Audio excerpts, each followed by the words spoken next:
그렇지는 않습니다. 위원장님. 자, 이어서 존경하는 권성동 의원님 질의해 주십시오. 오늘 김건희 여사 검찰의 불기소 결정에 대해서 많은 야당 의원님들께서 질타를 하고 계시는데 이 과연 정무위에서 논의될 사항인지 법사위에서 지적을 해야 될 사항이 아닌가 그런 생각이 드는데 오늘 너무 정치 공세 일변도로 가는 것이 아닌가 이런 생각이 듭니다. 보십시오. 윤석열 대통령이 검찰총장 후보로 지명되었을 때 그 청문회에서 우리 당 의원들이 이 김건희 여사의 주가 조작 의혹에 대해서 문제 제기를 했습니다. 그 당시에 문재인 정부의 법무부 장관 그리고 그 당시 민주당의 법사위원들이 아무 문제 없다고 적극 옹호하고 비호했던 사건입니다. 그런데 윤석열 검찰총장이 문재인 대통령과 각을 세우면서 조국 수사를 진도를 내니까 몰두를 하니까 이거 그냥 놔둬서는 안 되겠다. 이 윤석열 총장 쳐야 되겠다.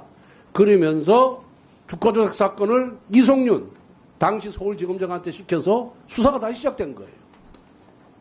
그런데 이성윤 그 다음에 이정수 문재인 검찰에서 1년 8개월간 탈탈 털었는데 증거 확보를 하지 못했어요. 이성윤 검사장을 기소하고 싶었는데 수사검사들이 말을 안 들었어요. 그래서 결국은 정권이 끝날 때까지 기소를 못했던 사건입니다. 그래서 지금까지 쭉 더 이상 보강 수사를 해서 오늘 무혐의 결정을 한 거예요. 민주당은 문재인 정권을 무너뜨리고, 윤석열 정권을 무너뜨리고 조기 대선을 통해서 이재명 대표를 구명하려고 계속해서 이에 대해서 특검을 주장하는 겁니다. 2번 실패했는데 오늘 또 3번째 발의한다 그래요. 결국 이건 정치 공세에 불과하다. 이 말씀을 드리고 금감원장은 사건 내용도 모르고 수사 기록도 못 봤는데 무슨 답을 할 수 있겠습니까? 그래서 이러한 정치 공세는 결코 성공하지 못할 것이다. 본인들이 과거에 했던 행위를 잘 반추해 보십시오. 앞뒤가 다르잖아요. 모순되잖아요. 일관성이 없잖아요. 부끄러운 줄 아셔야 됩니다. 이상으로 하겠습니다. 그 다음에 금감원장. 예. 그 기준금리는 한국은행이 정하고 은행금리는 우리 금감원장이 정한다는 뉴스 보셨죠? 비판 뉴스. 예, 그 표현은 익숙하지 않습니다만 무슨 취지, 네. 비판 듣고 있습니다. 그래서 금융정책이나 금융제도에 관한 최고 의사결정기관은 금융위예요. 예, 맞습니다. 금감원은 금융의 하부 조직으로서 금융위가 위임하는 사건, 위임하는 검사하고 감독 업무만을 담당하게 돼 있어요. 가끔 조사 업무도 하고. 그렇죠? 그렇습니다. 그런데 우리 금감원장이 너무 이 정책에 대해서, 금융정책에 대해서 너무 발언이 잦아요. 예. 8월 25일 날은 대출금리 상식은 당국이 말한 것이 아니다. 은행의 개입을 더 세게 해야 할 것. 이래가지고 대출 한도가 축소가 됐고. 그래서 또 문제가 되니까 10일 만에 주택 실소유자에게 피해가 가니까 다시 또 거기에서 반대되는 또 발언을 합니다. 대출 규제 완화 발언을 했어요. 이 PPT 보면 다 나와 있습니다. 그러다 보니까 시중은행 대출 정책이 왔다 갔다 하는 거예요, 지금. 그리고 공매도에 관해서도 6월에 재계에 관해서 발언해서 또 대통령실하고 금융위에서 진화하는 모습을 보였고, 그리고 그 다음에 두산 밖에 두산 에너빌트 로보틱스 합병 과정에서도 또 본인 의견을 얘기를 해요. 그런데 이거 신청 들어오면은 그냥 조사해서 결정하면 되는 거예요, 그죠?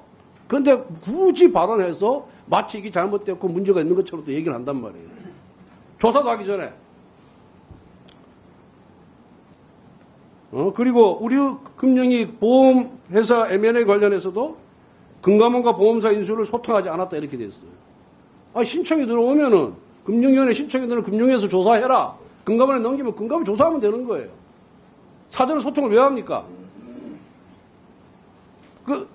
내가 얘기하는 거는 대통령도 장관도 국회의원도 헌법과 법률에 위임된 권한만 행사할 수 있는 거예요. 법적 근거 없이 행정지도라는 명목으로 행사하는 것이 과연 그것이 과연 합당한 것이냐. 행정지도를 해도 금융정책이나 금리에 관한 거는 금융위원장이 해야죠. 금감원장이 금융위원장한테 그 위임 권한을 위임 받았습니까? 그 가라는 지시를 받았어요? 그래서 경영진이 발본을 세거나 할 의지가 있는지 의심된다. 말이 필요 없습니다. 검사하면서 말로 수사했어요? 대놓고 검사할 때 대놓고 말로 수사했냐고. 아니잖아요. 압수수색해서 증거자료 검토하고 그다음에 피해 설득하고 관련자 조사해서 결과 나오면 하면 되는 거지. 왜 그렇게 말로서 마치 자기가 금융위원장인 것처럼 말로서 탁 하고 월권을 하고 말이 행정주도지 그게 직권남용이 될지 어떨지 직권남용과 행정주도는 경계선상에 있는 거예요. 그리고 금감원이 행정주도 할 때 왜 문서를 안 해요? 말로 하잖아. 불러가지고 회의하면서 말로 은행장들 알아듣게끔 얘기를 하는 거 아니에요. 그러한 잘못된 태도, 잘못된 그런 관행, 이거 시정할 용의가 없어요? 어떻게 답변을 답변하세요. 어쨌든 뭐 여러 가지로 좀 불편함을 드리거나 제가 미숙한 부분에 대해서는 사과 말씀 올리겠습니다, 의원님. 다만 이제 예를 들자면 공매도 관련돼서는 저희가 그 대부분의 이제 제가 발언하거나 예를 들어 입장을 취하는 내용들은 우리 경제팀 내에서 사실은 합의가 다 된 내용이거나 공감대가 있는 내용이라는 말씀을 드리는 거고요. 공매도 관련돼서는 저희가 이제 불법 공매도 적발하고 예를 들어 심지어 공매도 금지와 관련된 어떤 강한 의견도 내고 그 이후에 이제 전산 시스템도 만들고 하지만 또 한편으로는 또 다수의 사람들은 공매도가 지금 재개되지 않는 현실에 대해서 우리가 윗비까지 편입되는 마당에 공매도를 그래도 당국 내에서 공매도 재개가 언젠가는 될 수 있다라는 입장을 가진 사람이 있어야 되는 거 아닌가라는 또 시각을 가진 해외 투자들도 있습니다. 그래서 그러다 보니까 사실은 어쨌든 그 당시 상황상 감독원장인 제가 이제 공매도 재개 가능성에 대해서 말하는 것이 적절하다는 어떤 그런 분위기가 있었고요. 그리고 두산 건에 대해서는 사실 제가 외부적으로 발언한 적은 없고 두산 건에 대해서는 저희가 이제 증거신고서를 정정 요구를 한 건 맞습니다. 근데 제가 그 건에 대해서 두산이 어땠다 저땠다 발언한 적은 없고 정정 요구권을 한 건 맞고 다만 이제 오늘 질문하셔갖고 이제 저희가 갖고 있는 생각을 말씀드린 거고요. 그리고 우리금융권은 사실은 이게 압수수색이랑은 조금 다른 게 저희가 검사를 해서 검사 결과로도 얘기하지만 저희가 갖고 있는 예를 들자면 주요 은행들이라든가 주요 금융기관의 자산운용 정책과 관련돼서 우리가 앞으로 뭘 보겠다 이런 것들은 간담회라든가 내지는 이제 메시지 등을 통해서 얘기할 수밖에 없는 현실이 좀 있습니다. 그래서 제가 물론 이제 우리은행 건에 대해서 제가 다 잘했다고 말씀드리는 건 아닌데 그걸 사후적으로 검사만으로서 얘기하기에는 이 당국의 어떤 역할의 방식들이 좀 한계가 있다는 말씀을 드리는 겁니다. 네, 수고하셨습니다. 자, 이어서 존경하는 김용만 의원님 질의해 주십시오.